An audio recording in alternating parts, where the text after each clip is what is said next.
I'm Joanne from Clean Eating, and today it's all about citrus. Now, a general rule of thumb when choosing any citrus fruits is you want to choose some that are heavy for their size. So a nice small lemon that feels a little bit heavy and has no blemishes on the outside. Now, lemons and limes are fairly interchangeable in any recipe, and to get the maximum amount of juice out of them, you want to make sure they're at room temperature.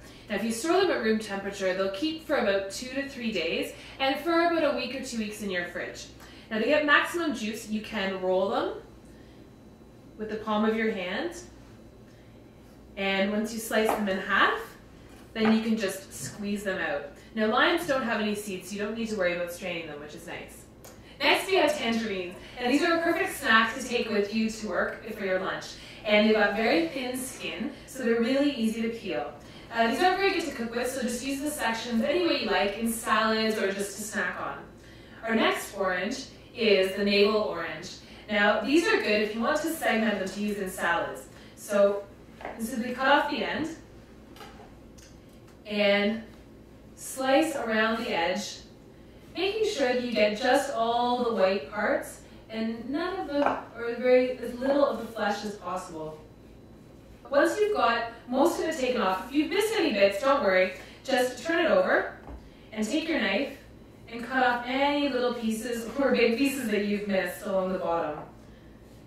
And don't worry, it doesn't have to be absolutely perfect. If you've got a little bit of white left on the outside, no problem. Now once that's done, take a smaller knife, it's a little bit easier, and you're going to cut sections.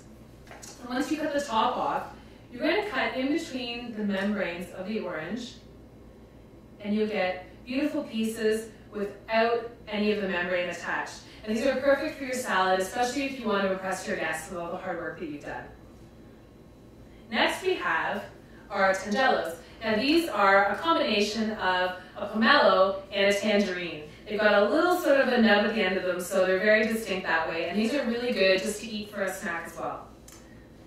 Next we have our pomelos. So these are like the giant, kind of odd-looking suspects in the grocery store. Now these look massive and they're very heavy, and you want to make sure that they're nice and soft on the bottom. That means they're ripe. So when you cut into them, you want to make sure you have a big knife. Your paring knife's not going to do it.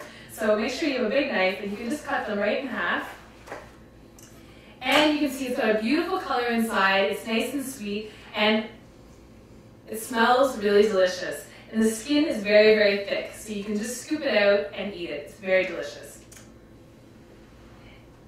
Next, we've got our grapefruit. We've got red grapefruit and we've got white grapefruit. Now, your red grapefruit is a little bit sweeter. It has more vitamin A and vitamin C than the white variety.